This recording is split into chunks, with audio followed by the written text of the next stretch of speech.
बंटवारे में सास ने दिया गरीब बहू को बिना छत का घर।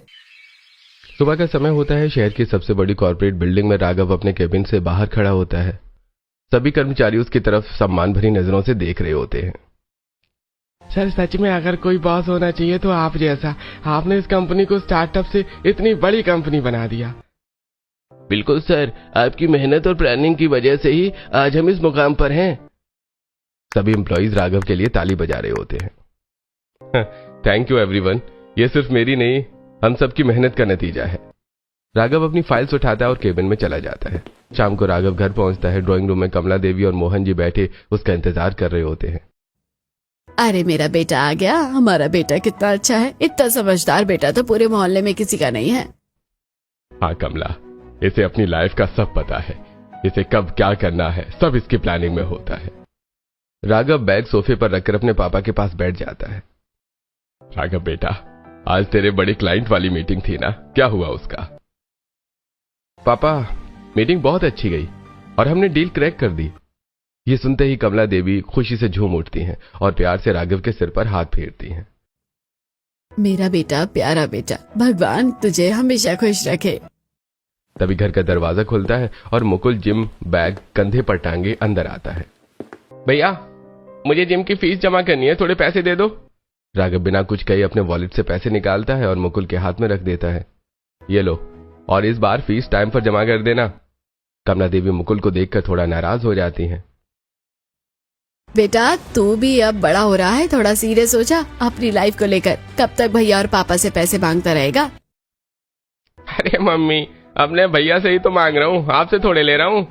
राघव हल्की मुस्कान देता है। अगली सुबह नाश्ते की टेबल पर पूरा परिवार बैठा होता है। राघव अचानक गंभीर होकर बोलता है, पापा मम्मी, मुझे आप सबसे एक जरूरी बात करनी है। मुझे एक लड़की बहुत पसंद है और मैं चाहता हूं कि आप उससे मिलें, उसके घर वालों से मिलें और उसके बारे में जानें, क्योंकि मैं उससे शादी करना चाहता हूं। कुछ पल के लिए टेबल पर सन्नाटा छा जाता है। फिर मोहन जी के चेहरे पर हल्की मुस्कान आ जाती है। बेटा, जो लड़की तुझे पसंद है वो अच्छी ही होगी, क्योंकि तू लाइफ में हर डिसीजन बहुत सोच समझ कर लेता है। हाँ बेटा, आज तक हमने जैसा कहा तूने वैसा ही किया, हमारी हर बात मानी। अगर तुझे ये लड़की पसंद है तो हम तेरा साथ जरूर देंगे। Thank you mummy, thank you पापा, आप लोगों का साथ मेरे लिए सबसे जरूरी है। दूर खड़ा मुकुल ये सब देख रहा होता है। उसके चेहरे पर मुस्कान होती है। अगले दिन राघव का परिवार एक बड़े मॉडर्न घर में लड़की देखने पहुंचता है। कुछ ही देर में शिल्पा ट्रे में चाय लेकर आती है, आत्मविश्वास से भरी, सलीकेदार और पढ़ी लिखी। लड़की तो बहुत समझदार लग रही है। हाँ, राघव के लिए बिल्कुल सही है। राघव और शिल्पा की नजरें मिलती हैं। दोनों के चेहरे पर हल्की मुस्कान आ जाती है। हमें ये रिश्ता मंजूर है। हमारी तरफ से भी हाँ है। कुछ ही दिनों में धूमधाम से राघव और शिल्पा की शादी हो जाती है। शिल्पा घर में बड़ी बहू बनकर आती है, पढ़ी लिखी, मॉडर्न और तेज दिमाग वाली।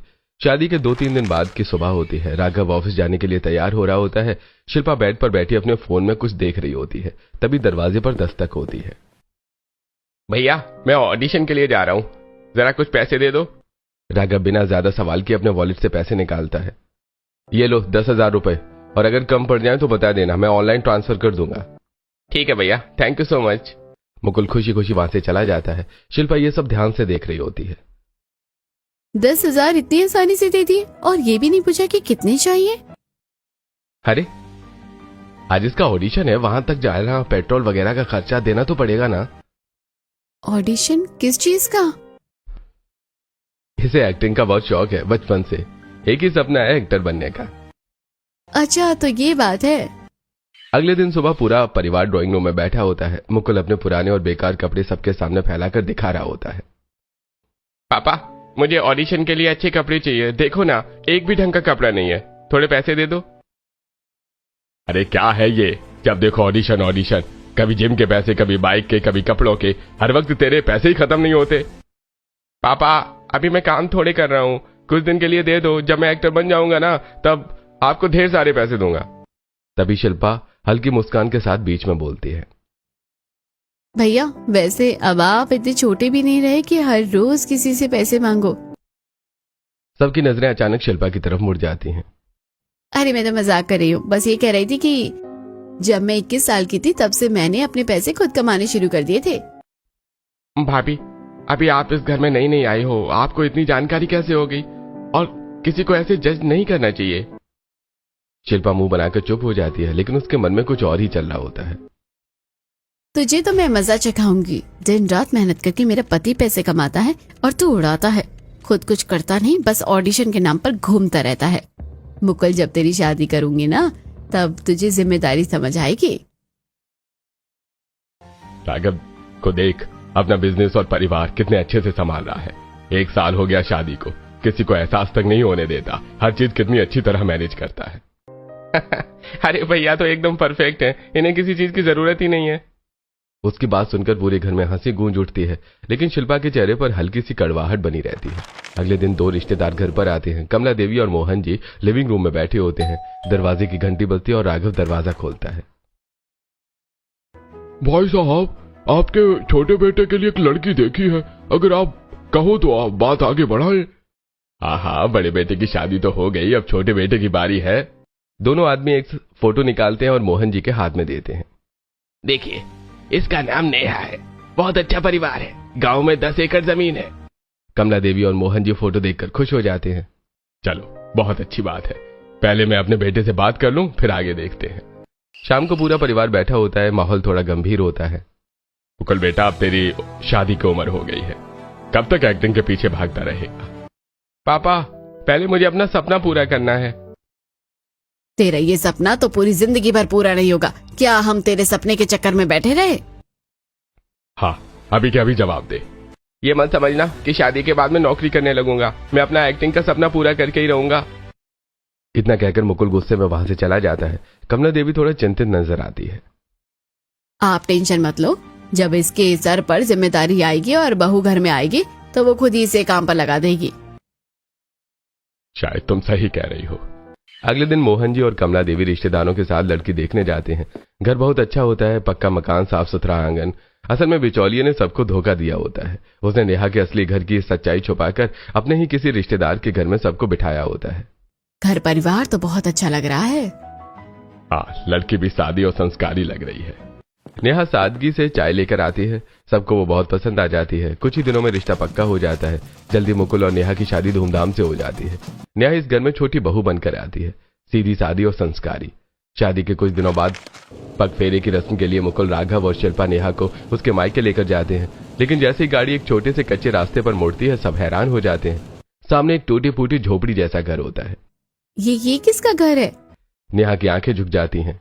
भाभी, यही मेरा घर है, लेकिन उस दिन जिस घर में हम आए थे वो हमारे ताऊ जी का घर था। बिचौलिए ने वहीं बुलाया था। मेरा असली घर तो यही है। ये सुनकर राघव और मुकुल एक दूसरे को देखते हैं। उन्हें एहसास होता है कि उनके साथ धोखा हुआ है। नेहा अपने घर के अंदर जाती है। उसकी मां साधारण कपड़ों में उनका स्वागत करती है और घर की हालत बहुत खराब होती है। रस्म पूरी होती है और कुछ देर बाद सब वापस लौटने लगते हैं। मतलब हमें धोखे में रखकर ये शादी करवाई गई। अब देखना, मम्मी को बताऊंगी सारी बात। रात को मुकुल और नेहा अपने कमरे में चुपचाप बैठे होते हैं। माहौल थोड़ा अजनबी और संकोच भरा होता है। देखो नेहा, मुझे शादी करने की कोई जल्दी नहीं थी। ये सब मेरे घर वालों ने करवाया है।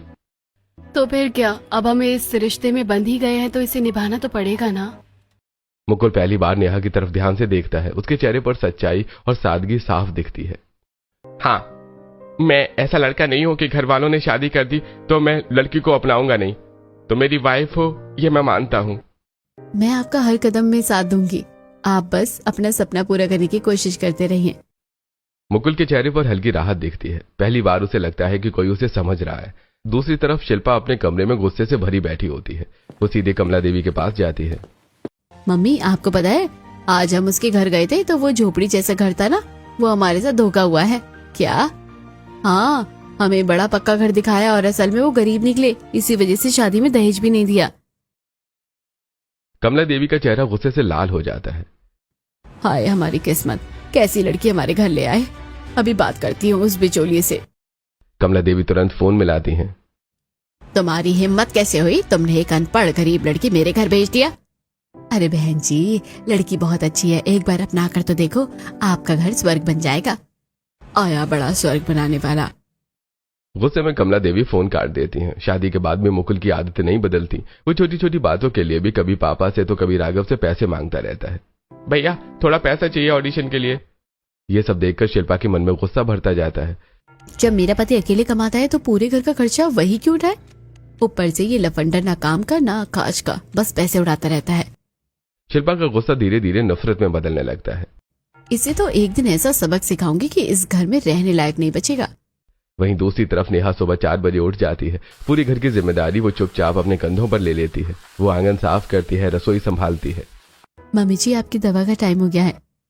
बेटा तू तो हमारा बहुत ध्यान रखती है। नेहा अपने पति मुकुल को भी हर तरह से सपोर्ट करती है। आप बस अपने ऑडिशन पर ध्यान दीजिए, बाकी सब मैं संभाल लूंगी। धीरे धीरे घर का माहौल बदलने लगता है। नेहा पूरे घर को सजा संवार कर रखती है, हर चीज अपनी जगह पर, साफ सुथरी और सुंदर घर। एक दिन कुछ मेहमान घर आते हैं। वो चारों तरफ नजर डालते हैं और प्रभावित हो जाते हैं। अरे कमला जी, घर तो बहुत सुंदर लग रहा है। सच में इतनी साफ सफाई और सलीका पहले कभी नहीं देखा। कमला देवी थोड़ा असहज हो जाती है, जबकि शिल्पा चुपचाप खड़ी रहती है। बहू, तुमने घर को बहुत अच्छे से संभाल लिया है। ये सुनकर शिल्पा के चेहरे पर जलन साफ नजर आती है। नेहा बाजार में खुद जाती है और समझदारी से सामान खरीदती है, मोल भाव करती है। बहन जी, आप तो अच्छे से भाव कर लेती हो। जितनी जरूरत हो उतना ही खर्च करना चाहिए। जहां एक तरफ नेहा अपनी मेहनत और सादगी से सबका दिल जीत रही होती है, वहीं दूसरी तरफ शिल्पा के मन में जलन और गुस्सा बढ़ता जा रहा होता है। अगले दिन घर पर आस पड़ोस की कुछ औरतें आती हैं। ड्राइंग रूम में हल्की फुल्की बातचीत चल रही होती है। नेहा सिर पर पल्लू रखे सिंपल सी साड़ी में चाय नाश्ता लेकर आती है। उसका सादगी भरा रूप साफ झलक रहा होता है। अरे देखो, एक बहू तो कितनी फैंसी है और दूसरी कैसी गंवार लग रही है। हाँ, बिल्कुल गांव की लग रही है। ये सुनकर कमला देवी के चेहरे पर हल्की शर्मिंदगी आ जाती है। नेहा सब सुन लेती है, लेकिन चुपचाप सिर झुकाकर काम करती रहती है। मम्मी जी, देखा आपने, हम कितने स्टैंडर्ड वाले लोग हैं। और ये गांव की गंवार, इसे तो इतना भी नहीं पता कि मेहमानों के सामने कैसे कपड़े पहनने चाहिए। हाँ बेटा, अब क्या करे, गंवार तो गंवार ही रहेगी।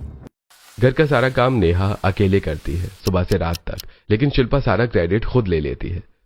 मम्मी जी, आज पूरा घर मैंने संभाला है, कितना काम था। उधर नेहा अपने कमरे में थोड़ी देर आराम कर रही होती है। देखना, मम्मी महारानी कमरे में जाकर लेटी हुई है। घर की कोई जिम्मेदारी नहीं है, सारा काम तो मैं ही कर रही हूँ। एक तो दहेज में कुछ नहीं लाई है, ऊपर से नखरे तो देखो इसके। अगले दिन कमला देवी काम वाली विमला को बुलाती हैं। अरे विमला, चल मेरे साथ, सामने जो बिना छत वाला स्टोर रूम है ना, वहाँ से थोड़ा सामान निकालना है। दोनों उस पुरानी स्टोर रूम में जाती हैं। वहाँ छत नहीं होती, दीवारें भी थोड़ी टूटी फूटी होती हैं। आंटी जी, ये तो पूरा खुला पड़ा है। अरे कुछ नहीं होता, चल ये खाली कैन उठा, मैं सोच रही हूँ इसमें पौधे लगा देते हैं। विमला 3-4 खाली कैन उठाती हैं और गार्डन में ले जाती हैं। दोनों मिलकर उनमें मिट्टी भरकर पौधे लगाने लगते हैं। तभी मुकुल बाहर जाने के लिए तैयार होकर आता है। मम्मी, या तो इस स्टोर रूम को रिपेयर करा लो, नहीं तो इसमें रखा सामान खराब हो जाएगा। अरे क्या करना है इसमें छत लगवा कर, वैसे भी कोई खास सामान नहीं रखा, हमें कौन सा इसमें रहना है। ठीक है, मैं जा रहा हूँ ऑडिशन देने, रात को थोड़ा लेट आऊंगा। हाँ हाँ जा, तेरा तो यही काम है। उधर शिल्पा फिर से कमला देवी के कान भरती रहती है। मम्मी जी देख लो, ये गंवार लड़की अपने पति को भी नहीं सुधार पाई। उसे ये तक नहीं कह सकती कि कोई ढंग का काम ढूंढ ले, उल्टा उसे एक्टिंग के लिए बढ़ावा दे रही है। जब इसे खुद नहीं पता कि क्या करना है तो दूसरों को क्या सिखाएगी। दूसरी तरफ मुकुल एक ऑडिशन दे रहा होता है। वो पूरे आत्मविश्वास से एक्टिंग करता है। कास्टिंग डायरेक्टर उसे ध्यान से देखते हैं। देखिए, तुम सिलेक्ट हो चुके हो इस मूवी के लिए, लेकिन अपनी जगह फिक्स करने के लिए तुम्हें 10 लाख रुपए जमा करने होंगे, और तुम्हारे जैसे और भी वैसे लोग हैं। Thank you so much sir, मैं परसों तक पैसे का इंतजाम करने की कोशिश करूंगा। मुकुल बेहद खुश होकर घर लौटता है। उसके चेहरे पर चमक होती है। मम्मी पापा, मुझे मूवी में साइड रोल मिल गया है, मेरा सिलेक्शन हो गया है। सच? हाँ, बस मुझे अपनी जगह फिक्स करने के लिए 10 लाख रुपए चाहिए। ये सुनते ही मोहन जी का चेहरा सख्त हो जाता है। अरे क्या, तेरी एक्टिंग के चक्कर में मैं अपना घर बेच दूं? 30 साल का हो गया है, आज तक 1 रुपया घर में नहीं दिया और अब 10 लाख मांग रहा है। पापा प्लीज, ये मेरा सपना है। मैं इतना बड़ा पैसा नहीं दे सकता। मुकुल उम्मीद भरी नजरों से राघव की तरफ देखता है। भाई, अगर थोड़े बहुत पैसे होते तो दे देता, लेकिन इतनी बड़ी रकम, मेरी भी फैमिली है, घर का खर्चा है, मैं नहीं दे सकता। शिल्पा भी चुपचाप खड़ी रहती है, लेकिन उसके चेहरे पर कोई सहानुभूति नहीं होती। क्या आप लोग मेरी बिल्कुल मदद नहीं कर सकते? कोई जवाब नहीं देता। पूरे घर में सन्नाटा छा जाता है। रात को मुकुल अपने कमरे में उदास बैठा होता है। उसकी आंखों में निराशा साफ दिखती है। इस घर में कोई नहीं है मेरा जो मेरा साथ दे सके। वो सब आपके भले के लिए ही बोल रहे हैं। अगर आपको एक्टिंग में स्कोप नहीं लग रहा है तो कोई काम और देख लीजिए। अब तुम भी ऐसी बातें मत करो नेहा।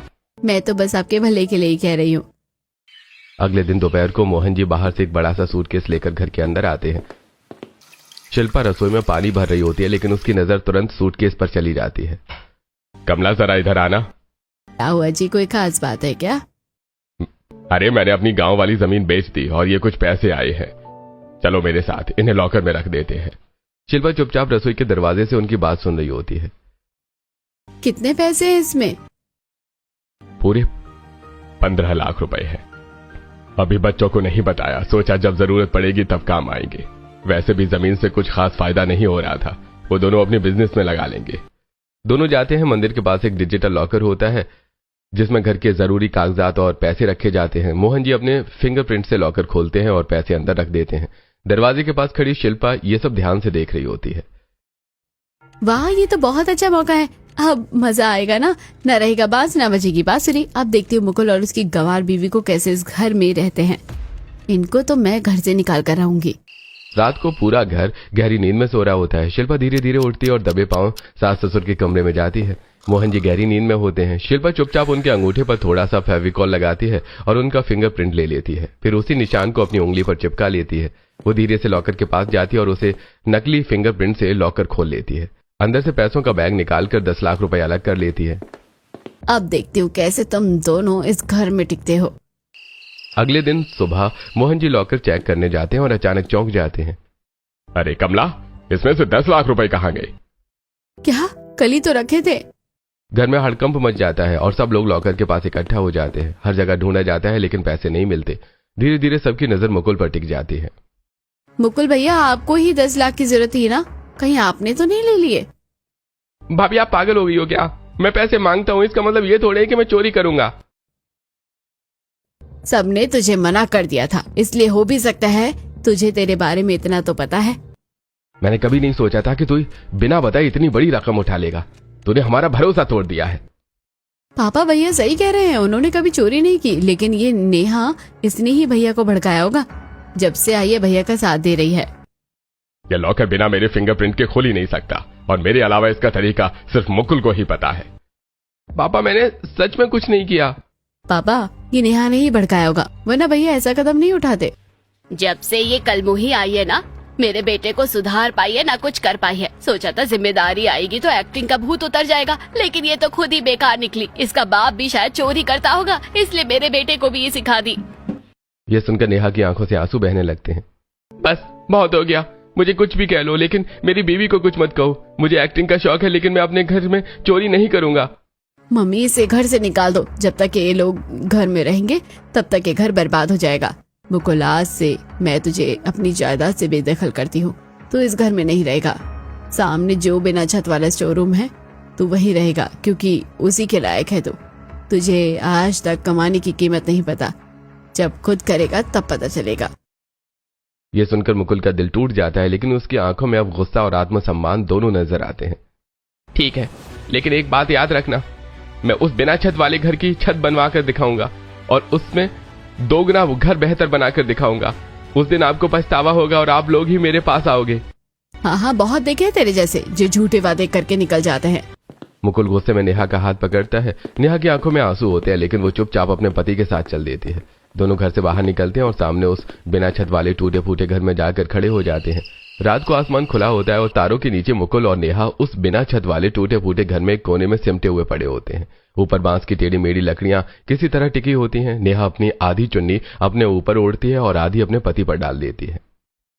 मुझे पता है आप बहुत दुखी हो, आप रो भी रहे हो, लेकिन सब ठीक हो जाएगा। हम दोनों साथ मिलकर मेहनत करेंगे। मुकुल कुछ नहीं बोलता, बस आंखें बंद कर लेता है। उसके मन में एक ही दर्द होता है, अपने ही परिवार का भरोसा टूटने का। अगली सुबह सूरज की तेज धूप सीधे घर के अंदर आ रही होती है। तभी मुकुल के फोन पर ऑडिशन की कॉल आती है। मुकुल फोन को देखता है, लेकिन कॉल रिसीव नहीं करता। अब मैं और ऑडिशन नहीं दे सकता। इस एक्टिंग के चक्कर में हम इस हालात में आ गए हैं और तुम्हें भी मेरे साथ इतना सब सहना पड़ रहा है। नहीं, आपको अपना सपना पूरा करना होगा, अपने लिए भी और मेरे लिए भी। हमें उन लोगों की बेइज्जती के जवाब देना है, वरना लोग हमें कायर समझेंगे। मुकुल उसकी बात सुनकर चुप हो जाता है, लेकिन नेहा की आंखों में विश्वास उसे फिर से खड़ा होने की ताकत देता है। दोपहर की तपती धूप में नेहा घर को संभाल रही होती है। धूप सीधी अंदर आ रही होती है। वो झाड़ू लगाती है, पसीने से भीग जाती है और उसी में खाना बनाने की कोशिश करती है। तभी उसकी नजर सामने खाली जमीन पर पड़ती है जहां कुछ सब्जियां उगी हुई होती हैं। शायद भगवान जी भी हमारी मदद करना चाहते हैं। वो वहां से कुछ सब्जियां तोड़ कर लाती है और घर में साधारण सा खाना बना लेती है। शाम को मुकुल घर लौटता है। दोनों मिलकर एक कोने में टीन का छोटा सा टुकड़ा लगाते हैं ताकि थोड़ी छांव मिल सके। दोनों वहीं बैठकर खाना खाते हैं। कितनी गर्मी है यहाँ, तुमने पूरी दोपहरी कैसे काटी? आज गर्मी है लेकिन कल ठंडक भी होगी। हम दोनों मिलकर मेहनत भी करेंगे। अगले दिन घर में खाने के लिए कुछ भी नहीं होता। मुकुल आने वाले हैं लेकिन आज तो घर में कुछ भी नहीं है। थोड़ी देर बाद मुकुल आता है। आज कुछ नहीं बना? आज बनाने के लिए कुछ नहीं था। तुमने कुछ खाया? नहीं, सुबह से कुछ नहीं खाया। मुकुल अपनी जेब टटोलता है लेकिन उसमें एक भी रुपया नहीं होता। दोनों बाहर एक ठेले के पास जाते हैं। भैया वड़ा पाव कितने का है? 10 रुपए का। नेहा अपनी जेब से 20 रुपए निकालती है। भैया 2 वड़ा पाव दे दीजिए। दोनों वहीं खड़े होकर वड़ा पाव खाते हैं। मुझे बहुत दुख हो रहा है, तुम मेरे साथ इतनी मुश्किलों में फंस गई हो। मुझे आप पर भरोसा है, एक दिन आप ही इस बुरे समय को अच्छा बना दोगे। दिन बीतते जाते हैं। मुकुल हर जगह ऑडिशन देता है लेकिन हर बार रिजेक्शन मिलता है। भाई आपकी एक्टिंग अभी उतनी अच्छी नहीं है, आपसे नहीं हो पाएगा। हर रिजेक्शन मुकुल को तोड़ता जाता है। कभी तेज गर्मी, कभी मूसलाधार बारिश। बिना छत वाले उस घर में उनका हाल और भी खराब हो जाता है। ये कैसा जीवन है, सर पर छत तक नहीं है, कब तक चलेगा ये सब? उसकी आवाज में हार झलक रही होती है। 1 साल हो गया, कुछ नहीं हुआ। अब तो सोच रहा हूँ कहीं मजदूरी कर लूं। मैंने तो 12वीं भी पूरी नहीं की। नहीं, जब सब आपने कुछ ठान ही लिया है तो आपको उसे पूरा ही करना होगा। नेहा की आंखों में भरोसा होता है और वही भरोसा मुकुल के टूटते हौसले को फिर से जोड़ने की कोशिश कर रहा होता है। बंटवारे के बाद भी कमला देवी का रवैया नहीं बदलता। वो रोज काम वाली विमला के साथ उसी बिना छत वाले घर के पास आकर खड़ी हो जाती है। विमला देख, कुछ लोग तो घर का बंटवारा भी करवा देते हैं, फिर भी इनका घमंड चूर नहीं होता। अगर चाहती तो माफी मांग सकती थी लेकिन नहीं, अपने पति को हमारे खिलाफ भड़का रही है। नेहा ये सब सुनती है लेकिन कुछ नहीं कहती। वो चुपचाप अपना काम करती रहती है, झाड़ू लगाती, पानी भरती, जैसे कुछ सुना ही ना हो। दूसरी तरफ शिल्पा भी उनका जीना मुश्किल बनाए रखती है। एक दिन वो अपनी चमचमाती गाड़ी में बैठकर निकल रही होती है। और नेहा क्या मजे आ रहे हैं। रस्सी जल गई पर बल नहीं टूटा। भैया की एक्टिंग की जिद अभी खत्म हुई या नहीं? जो आपको करना था वो तो आप कर ही चुकी थी, अब हमसे क्या लेना देना। हाँ, ये बात तो सही बोलती हो तुम। शिल्पा वहां से निकल जाती है लेकिन नेहा के चेहरे पर अब भी शांति बनी रहती है। दिन बीतते जाते हैं। मुकुल और नेहा का संघर्ष जारी रहता है। गरीबी, मेहनत और तानों के बीच भी दोनों एक दूसरे का सहारा बने रहते हैं। एक सुबह मुकुल थककर एक कोने में सो रहा होता है और नेहा खाना बना रही होती है। तभी मुकुल का फोन बजता है। नेहा फोन उठाती है। अरे यार, तेरा एड बहुत फेमस हो गया है। सच में? नेहा तुरंत मुकुल को उठाती है। मुकुल उठो, तुम्हारा एड वायरल हो गया है। मुकुल जल्दी से फोन चेक करता है। उसमें एक डायरेक्टर की मिस्ड कॉल और मैसेज होता है, जैसे ही फ्री हो कॉल करें या मुझसे मिलने आओ। तुरंत मुकुल उस डायरेक्टर के ऑफिस पहुंचता है। मुकुल, तुम्हारा एड बहुत चल गया है, ये लो तुम्हारी पेमेंट। मुकुल के हाथ में पहली बार 50,000 रुपए आते हैं। उसकी आंखों में खुशी के आंसू आ जाते हैं। वो भागता हुआ घर आता है। नेहा देखो मेरी पहली कमाई। मैंने कहा था ना, एक दिन आप अपना सपना जरूर पूरा करेंगे। सबसे पहले मैं इस घर की छत बनवाऊंगा। उसी दिन मुकुल उस बिना छत वाले घर की छत बनवाने का काम शुरू कर देता है। शाम तक एक मजबूत टीन की छत लग जाती है। रात को दोनों चैन से लेटे होते हैं। आज पहली बार घर जैसा लग रहा है, आज तो चैन की नींद आएगी। ये तो बस शुरुआत है, अभी देखना आप कितना बड़ा नाम करोगे। धीरे धीरे मुकुल को और एड मिलने लगते हैं। फिर वो शॉर्ट फिल्म्स करता है और कुछ समय बाद उसे बड़ी फिल्मों से भी काम मिलने लगता है। वो अपनी हर कमाई लाकर नेहा को देता है और नेहा पूरे घर का खर्च और बचत समझदारी से संभालती है। एक दिन नेहा मुकुल से बात करती है। मुझे लगता है अब हमारे पास पैसे हो गए हैं कि हमें अपना घर बनवा लेना चाहिए। कब तक इस छोटे से घर में रहेंगे? तुम सही कह रही हो, और सामने वालों को भी दिखाना है कि मैं अपने वादे पर कायम हूँ। इसके बाद नए घर का काम शुरू होता है। मजदूर आते हैं, नींव रखी जाती है। नेहा हर काम को ध्यान से देखती है, ईंट, सीमेंट, खर्च, सब कुछ। मुकुल दिन रात काम में लगा रहता है लेकिन नेहा हर कदम पर उसका साथ देती है। धीरे धीरे दीवारें खड़ी होती हैं, फिर छत, फिर अंदर का काम और फिर आखिर में इंटीरियर डिजाइनिंग। देखते ही देखते एक शानदार घर बनकर तैयार हो जाता है। उधर कमला देवी अपने घर की खिड़की से यह सब देख रही होती हैं। लगता है इनके पास अब काफी पैसे आ गए हैं, घर भी इतना बड़ा बना लिया है। हाँ, पता नहीं कहाँ से आए होंगे इतने पैसे। वक्त बदल चुका होता है। एक तरफ जहां मुकुल और नेहा तरक्की की ऊंचाइयों पर पहुंच रहे होते हैं, वहीं दूसरी तरफ कमला देवी के घर का माहौल पूरी तरह बदल चुका होता है। घर के अंदर शिल्पा का राज चलता रहता है। वो कमला देवी से सारा काम करवाती रहती है। मम्मी जी, ये बर्तन धो दीजिए और हाँ, फर्श भी अच्छे से साफ होना चाहिए। अब ये मेरा घर है और यहाँ वही होगा जो मैं चाहूंगी। कमला देवी दिन रात काम में लगी रहती हैं। उनके चेहरे पर थकान और पछतावा साफ दिखता है। काम करते करते उन्हें वो दिन याद आते हैं जब नेहा उन्हें सोफे पर बिठाकर खाना खिलाती थी, समय पर दवाई देती थी और घर को चमका कर रखती थी। नेहा को घर से बाहर निकाल तो दिया, लेकिन ये शिल्पा तो मेरी जान ही निकाल रही है। सास ससुर दोनों घर में परेशान रहने लगते हैं। वहीं दूसरी ओर मुकुल और नेहा सफलता की सीढ़ियां चढ़ते जा रहे होते हैं। उनका नया घर बहुत बड़ा और शानदार बन चुका होता है। छत पर एक बड़ा सा स्विमिंग पूल भी बना होता है। जहाँ पहले छत भी नहीं थी, आज वहाँ स्विमिंग पूल है। ये सब आपकी मेहनत का फल है। नहीं, ये हमारी मेहनत का फल है। अगले दिन कमला के घर कुछ मेहमान आते हैं। कमला जी, अब आपके घर में तो वो बात नहीं रही जो नेहा के समय में थी। घर तो बिल्कुल गंदा लग रहा है। अरे भाई, पहले तो कितनी साफ सफाई रहती थी, अब क्या हो गया? कमला देवी को शर्मिंदगी महसूस होती है। उनके दिल में पछतावा और गहरा हो जाता है। मेहमान फिर मुकुल और नेहा के घर जाते हैं। जैसे वो अंदर जाते हैं, उनका साफ सुथरा चमचमाता घर देखकर हैरान रह जाते हैं। अरे मुकुल बेटा, तूने तो बहुत बड़ा घर ले लिया है। और 2 ही लोग हैं, फिर भी घर इतना साफ। नेहा बड़े प्यार से उन्हें पानी देती है। आइए बैठिए। आदमी धीरे से अपनी पत्नी के कान में कहता है, भाई वहां तो शिल्पा ने 1 गिलास पानी तक नहीं पूछा। अगली सुबह राघव घर में परेशान घूम रहा होता है। यार, मैंने गाड़ी की चाबी कहां रख दी? वो सीसीटीवी कैमरे की रिकॉर्डिंग चेक करने लगता है। रिकॉर्डिंग पीछे करता करता अचानक उस दिन पर पहुंच जाता है जिस दिन पैसे चोरी हुए थे। स्क्रीन पर शिल्पा साफ दिखाई देती है कि फिंगरप्रिंट लेकर लॉकर खोलते हुए। राघव की आंखों में गुस्सा भर जाता है। नीचे शिल्पा कमला से काम करवा रही होती है। शिल्पा, तुम्हारी हिम्मत कैसे हुई मेरे भाई पर इल्जाम लगाने की? पैसे तुमने चोरी किए थे। ये आप क्या कह रहे हो? मुझे सब पता चल गया है। राघव सबको रिकॉर्डिंग दिखाता है। सच सामने आ जाता है। हे भगवान, मैंने ये क्या कर दिया? हमसे बहुत बड़ी गलती हो गई।